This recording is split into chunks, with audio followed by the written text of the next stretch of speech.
Invigorated his writing, it actually invigorated his life. It was refreshing.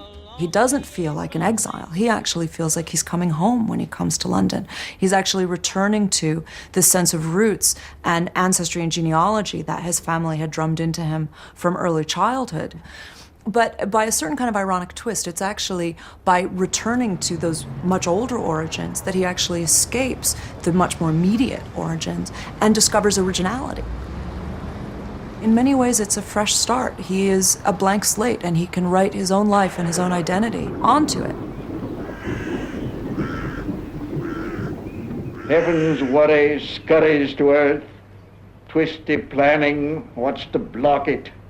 At sight of a good plan, they turn to rotten again. The sight of their planning gives me a pain. First say yes, then say no, good plan, no go. But a rotten they dress in flummery. The sight of their planning worries me. Eliot met the great modernist poet Ezra Pound shortly after he arrived in London in 1914. Pound instantly recognised his talent and began to promote his work. When he first saw Prufrock, he was blown away by it, and he just thought this was the best new poem he'd seen by an American in his lifetime. And he insisted to the editor, Harriet Munro, that she publish it. The Love Song of J. Alfred Prufrock, here we've got the first printing of one of the most significant poems of the 20th century. Let us go then, you and I, when the evening is spread out against the sky, like a patient etherized upon a table, which that third line has been said to be where modern poetry starts.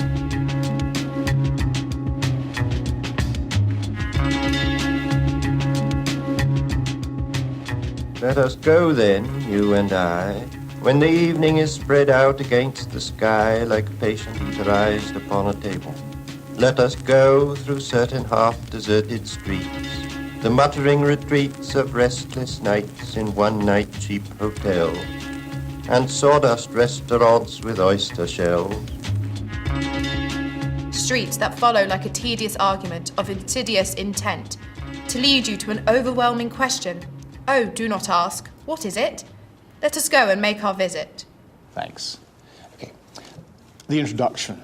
T.S. Eliot's first poem, first published poem. Any poem startles you by the introduction. How are we startled? How are we brought into the poem here?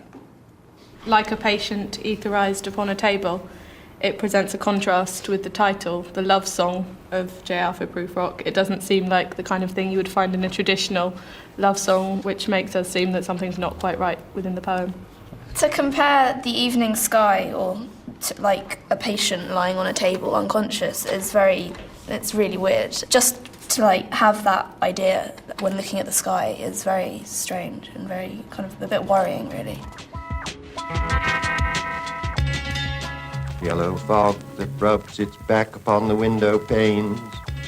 The yellow smoke that rubs its muzzle on the window panes, licked its tongue into the corners of the evening, lingered upon the pools that stand in drains, let fall upon its back the soot that falls from chimneys.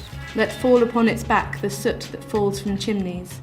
Slipped by the terrace, made a sudden leap, and seeing that it was a soft October night, curled once about the house and fell asleep. As it is smoke, it does seem quite suffocating, so it seems to maybe suffocate people it's passing on the streets, and maybe it sort of brings back that idea of being trapped, feeling trapped. I think it gives quite a kind of slimy, almost gross impression with, well, the first licked its tongue and then lingered upon the pools that stand in the drains. It's very kind of gross and slimy and creepy and... Okay, right. So I think the majority seems to have this as a sort of sinister and slightly unnerving sort of creature metaphor. I grow old, I grow old. I shall wear the bottoms of my trousers rolled. Shall I part my hair behind? Do I dare to eat a peach? I shall wear white flannel trousers and walk upon the beach. I have heard the mermaids singing, each to each. I do not think that they will sing to me. For decades, I was the boy who read Prufrock for the first time with the assistance of schoolmaster. It was only, maybe 10, 12 years ago that I read it again and became breathless. I think, my goodness, the melodies, the beauty, the strangeness, what he did with this melody at this time, the kind of sweetness of a late 19th century music, combined with the 20th century townscape, landscape, all that they say in the books about this. It took me a long time for it to swim into me and for me to be alone with it. I have seen them riding seaward on the wave, combing the white hair of the waves blown back when the wind blows the water white and flat.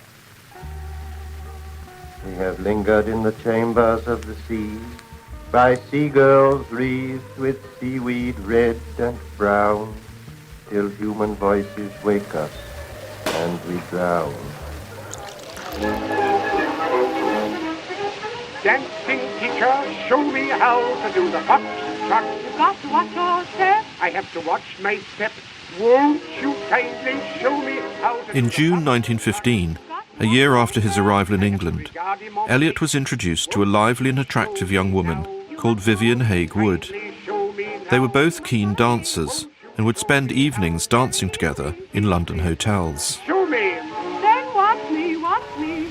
That dance is different. 3 months after they met, Eliot married Vivian without even telling his parents, who were furious when they found out.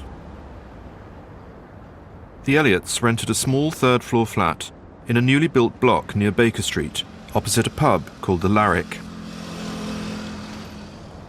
Eliot's family were very angry about his marriage to Vivian, I think for several reasons. Not least because it's one thing to come to London as a young man and to establish a certain amount of artistic credibility, even perhaps sowing a few wild oats. It's the turn of the 20th century. That's what young men did. He's had this kind of grand tour. That's all well and good. But at some point, you are expected to come home, take up your position, take up your role with the family, marry a nice American girl in St. Louis, settle down, and continue the family tradition. So the point at which he marries Vivian is the point at which he's really marking a definitive break with his past in a way that his family clearly found it difficult to deal with.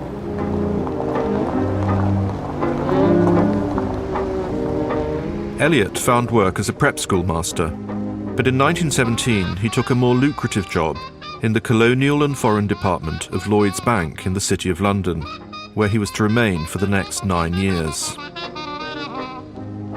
He was responsible for monitoring foreign exchange markets and analysing economic developments in Europe. He's 29 years old in 1917 when he goes into